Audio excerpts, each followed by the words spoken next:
kamar yadda muke magana kan shi hajj na haka kuma akwai abubuwan da suke mustahabbai ne ga shi mai harama zuwa ga hajj. Ana son in ka zo harama ana son ka cire wani dauda da ke jikinka, musamman irin su akaifa, irin su gashi, duk wani gashi da ke jikinka ana son ka cire banda gashin kai, amma duk wani gashi ana son ka cire. Haka nan kuma ana son ka sa turare, amma wannan mazaban wani mazaba ne daban banda malikiya. Sauran mazabobi kamar uku duka sun yarda da cewa in za ka ɗauki harami ka sa turare, amma kar ka sa rigan da za ka ɗauki harami da shi, kai dai jikinka dai ka sa turare. Wannan sauran mazabobin su yarda da shi banda mazaban malikiya. Haka kuma ana son in za ka ɗauki haramin ka ɗauki harami wanda yake fari ya fi kyau, shine abin nan ka ɗauki ainihin izari da kuma gyabto, ma'ana wanda ake lullubawa da kuma wanda ake sawa a ƙasa. Na shi ga namiji kenan. Amma ita mace ita kowane irin riga za ta yi ta sa, kowane irin kaya za ta yi ta sa, sai dai kawai kar ta sa kayan da zai nuna irin jikinta, kar kuma ta sa kaya irin na maza, kar kuma ta sa kaya wanda yake ba na musulunci ba. Amma ita kowane irin kaya za ta yi ta sa, ita za ta iya ta yi wannan shirin. Sannan kuma akwai sunnonin ainihin harama da hajj ko in ce umra.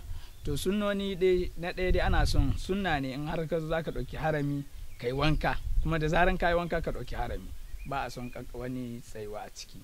Haka kuma ana son ka tsiraitu daga dukkan tufafin da zai kewaye ka, ma'ana ki tufafin da aka ɗunka ana son ka sa mayafi ne a matsayinka namiji, sannan ka sa ainihin gyabto, sai kuma takalmi ga namiji kenan. Amma ita mace kowane irin kaya ta ita sa.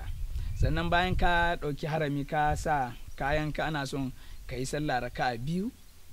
In har lokacin yin nafila ne ana son ka yi nafila raka'a biyu, kuma wayansu malamai suna ganin cewa ka karanta raka'a na farko bayan fatiha ka karanta qul ya ayyuhal kafirun, na biyu bayan fatiha ka karanta qul huwallahu ahad.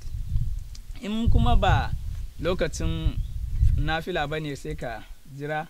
In kuma lokacin sallan farilla ne, to ko da sallan farilla ma kai ka ɗauki harami ma yayi. Na'am.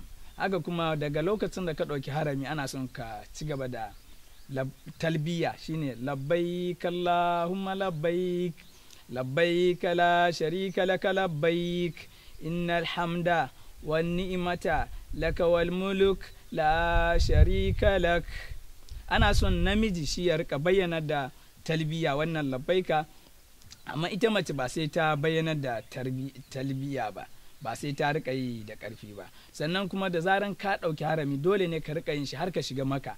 Duk wanda ya ga cewa ya ɗauki harami amma bai yin talbiya, to wannan ya kamata ya yanka. Yanka na waje ba a kan, in har mutum ya yin talbiya gaba ɗaya, to yanka ya waje ba a kan shi. Haka kuma in har kana yin talbiyan tun daga inda ka ɗauki harami baka barin talbiya har sai ka shiga maka. In har ka shiga maka baka barin talbiya sai ka je Ka'aba.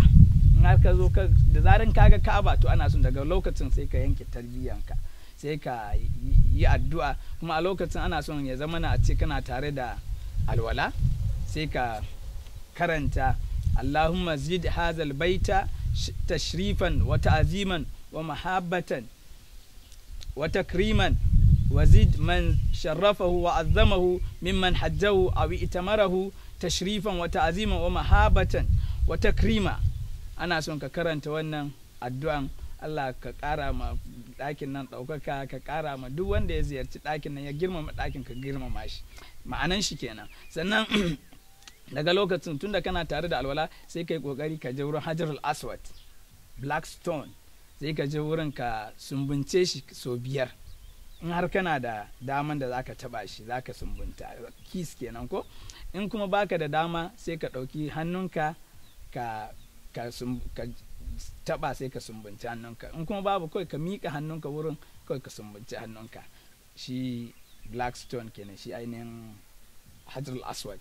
Na sannan kuma daga lokacin shi ma ana son ka yi addu'a wurin, ka ce Allahumma imanan bika wa wafa'an bi ahdika wa tasdiqan bi kitabika wa ittiba'an li nabiyyika Muhammadin sallallahu alaihi wa sallam. Wannan shine abin da ake karanta in har aka zo aka ga Ka'aba, in har aka kai wurin Ka'aba, wannan aka karanta.